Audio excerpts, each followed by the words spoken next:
नमस्कार दोस्तों। छोटी चर्चा ज्योतिष के ऊपर। पीछे फेसबुक पे साझा किया था एक पोस्ट की गंडमूल नक्षत्र क्या है, इसके परिणाम कैसे जीवन में देखने को पड़ते हैं। अक्सर योग्य विद्वानों के द्वारा, ब्राह्मण के द्वारा, ज्योतिषियों के द्वारा ये बताया जाता है कि फला बालक, फला बालिका गंडमूल नक्षत्र में पैदा हुई है, इसकी मूल शांति करा लीजिए। अगर वो पैदा हुआ है तो इसका असर क्या होता है और कैसे ज्योतिषी और ब्राह्मण जो उसको देवज्ञ देखने वाले हैं एवं आम जनमानस इसको समझे कि भाई इसका क्या प्रभाव हो सकता है, कैसे इसको देखना और समझना चाहिए। वैसे तो ये ज्योतिषीय गणना है, लेकिन फिर भी आम जनमानस को भी इसके बारे में थोड़ा, अगर जैसे कि अभी तो व्यक्ति बीमारियों के बारे में भी डॉक्टरों को खुद ही बता रहे होते हैं कि आप मुझे ये दिक्कत है और इस तरह का आप इलाज कीजिए। ज्ञान को ही अपने आप में रखना एक अच्छी बात है, लेकिन जिस क्षेत्र के आप हैं नहीं और उस क्षेत्र के बारे में आप अपने विशेषज्ञ से अगर बात करने की कोशिश करेंगे तो फिर वो थोड़े से शुद्ध होते हैं। उसका कारण ये है कि वो थोड़ा असहज महसूस करते हैं। तो जो योग्य व्यक्ति है वो फिर थोड़े असहज महसूस करते हैं। इसीलिए जिससे आप पूछने जा रहे हैं उसके ऊपर विश्वास कीजिए, वो आपको ईश्वर ने चाहा तो बिल्कुल ठीक ही बताएंगे। एक सूक्ष्म जानकारी के लिए बता देते हैं कि गंडमूल नक्षत्र है क्या, मूल नक्षत्र है क्या, या जो कहा जाता है कि ये बच्चा या बालक बालिका मूल में पैदा हुए वो है क्या। क्या सारे मूल नक्षत्र खराब है या कुछ मूल नक्षत्र अच्छे भी हैं या सारे ही अच्छे हैं। तो इसको समझने के लिए पहले तो एक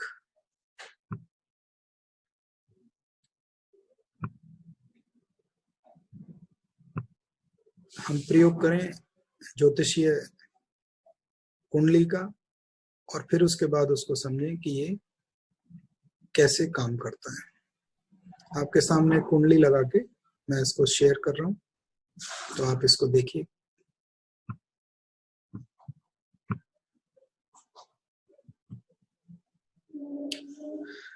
जैसे कि इस कुंडली में मैंने इसको जानबूझ के मेष लगन से बनाया है। 3 तत्व राशियों के, अग्नि, पृथ्वी, वायु, जल। अग्नि, पृथ्वी, वायु, जल, अग्नि, पृथ्वी, वायु, जल। 12 राशियां 4-4 में बटी हुई है। आरंभ करते हैं अग्नि तत्व राशि से, पृथ्वी, वायु और जल, फिर दोबारा से अग्नि। अर्थात अग्नि से राशि आरंभ हुई, दूसरी राशि पृथ्वी, तीसरी वायु और चौथी जल। जब जल से दोबारा अगली राशि उदित हो रही है तो वो फिर अग्नि है। तो जल और अग्नि के बीच का जो जंक्चर है, जो पुल है, जो इनको जोड़ने वाला ब्रिज है, जो सेतु है, उसको वही बीच में गंडमूल नक्षत्र, मूल नक्षत्र, अभियुक्त मूल नक्षत्रों के श्रृंखलाओं में आते हैं। कारण एक राशि से दूसरी राशि के बीच का तत्व एक पूरा सीरीज खत्म होके नई सीरीज आरंभ होती है। जैसे अश्वनी, भरणी, कृतिका, रोहिणी, मृगशिरा, आद्रा, पुनर्वसु, पुष्य, आश्लेषा, यहाँ आके 9 नक्षत्रों की श्रृंखला कंप्लीट हो जाती है और फिर दोबारा से अगले 9 नक्षत्रों की श्रृंखला फिर दोबारा शुरू हो जाती है। जैसे अश्वनी, भरणी, कृतिका, रोहिणी, मृगशिरा, आद्रा, पुनर्वसु, पुष्य, आश्लेषा। केतु से आरंभ हुई और बुध पे जाके समाप्त हुई। अगले में फिर दोबारा से केतु से आरंभ, आश्लेषा से, फिर अगली मघा, पूर्व फाल्गुनी, उत्तर फाल्गुनी, हस्त, चित्रा, स्वाति, विशाखा, अनुराधा, ज्येष्ठा।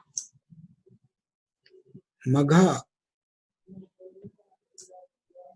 केतु का नक्षत्र और ज्येष्ठा फिर दोबारा से बुध का नक्षत्र। तो शुरू हो रहा है केतु के नक्षत्र से और समापन हो रहा है बुध के नक्षत्र पे। विंशोत्तरी दशा के स्वामी बुध के नक्षत्र पे शुरू हो रहा है, केतु के नक्षत्र से समापन हो रहा है बुध के नक्षत्र पे मूला, और समापन हुआ रेवती। मूला बुध का नक्षत्र, आपके केतु का नक्षत्र, और समापन हुआ आपके बुध के नक्षत्र में। अर्थात केतु से आरंभ हो रहा है और बुध पे समापन हो रहा है, केतु से आरंभ हो रहा है और बुध पे समापन हो रहा है। इसका अर्थ क्या हुआ कि केतु जो स्टार्टिंग पॉइंट है, ये एक ब्रिज बनाने का काम कर रहा है। तो केतु के नक्षत्र जो है गंडमूल के नक्षत्र हुए, और जहां वो श्रृंखला कंप्लीट हुई वो बुध का नक्षत्र है, तो बुध के नक्षत्र गंडमूल के नक्षत्र हुए, मूल नक्षत्र हुए। तो मुख्यतः बात निकल के आई कि केतु के नक्षत्र और बुध के नक्षत्र मूल नक्षत्र या गंडमूल नक्षत्र कहलाते हैं। इसमें ट्विस्ट क्यों है, इसमें मोड़ क्यों है, या इसके अंदर कारण क्या है कि ये इतना ज्यादा ध्यान देने योग्य है? उसके पीछे कारण है कि तत्व बदल रहे हैं। यहाँ पे तत्व यहाँ पे बदल रहे हैं। तत्व बदलने का अर्थ हुआ कि अग्नि से जल की तरफ प्रवेश कर रही है राशि, और जल से फिर दोबारा अग्नि की तरफ प्रवेश कर रही है। अग्नि में अगर पानी डालेंगे या उसको साथ में लेके आएंगे तो दोनों विरोधाभासी तत्व हैं। तो जो इसके अंदर जोड़ने का, सेतु बंद करने का कार्य कर रहा है, वो नक्षत्र भी अपने आप में एक बहुत ही महत्वपूर्ण भूमिका निभाता है। इसीलिए अश्विनी,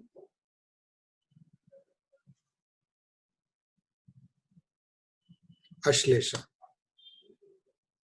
मघा, ज्येष्ठा, मूला, रेवती गंडमूल नक्षत्र कहलाए। इन नक्षत्रों में क्या सभी कुछ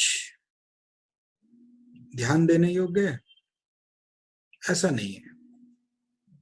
इन नक्षत्रों के अंदर जहां पे जंक्चर बना हुआ है, अर्थात एक राशि से दूसरी राशि में प्रवेश करने के लिए पुल का काम कर रहे हैं, वो पद अपने आप में बहुत ही महत्वपूर्ण हो जाते हैं। वैसे तो गंडमूल के नक्षत्र धनदायक भी हैं।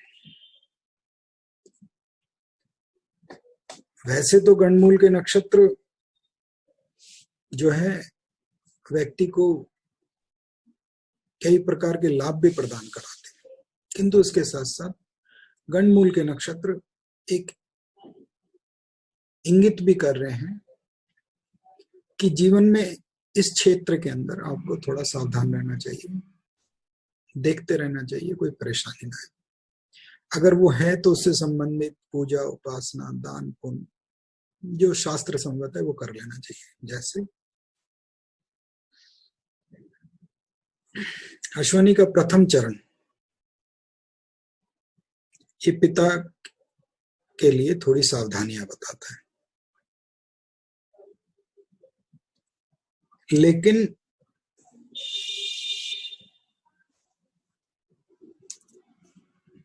मूल नक्षत्र का चौथा चरण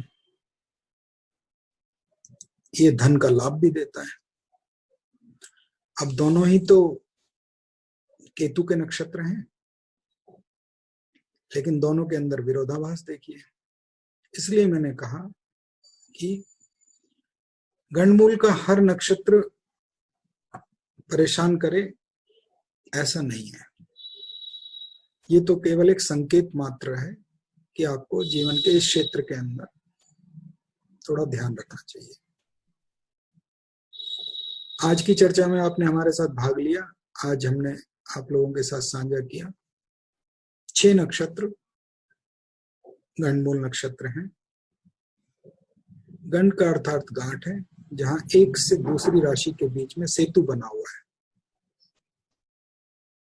इसमें कुछ बहुत ध्यान देने वाले भी हैं और कुछ के लिए ईश्वर का धन्यवाद करना चाहिए कि ऐसा योग बना कि इन नक्षत्रों के कारण से मान सम्मान और धन खूब मिला। अगली चर्चा के अंदर एक एक नक्षत्र, गणमूल के जो 6 नक्षत्र हैं, उनका एक एक चरण और उनके प्रभाव कैसे देखने को जातक के जीवन में मिलते हैं, वो आप लोगों के साथ साझा करेंगे। मेरे आचार्य और मेरे गुरु, और विशेषकर मेरे वैदिक गुरु,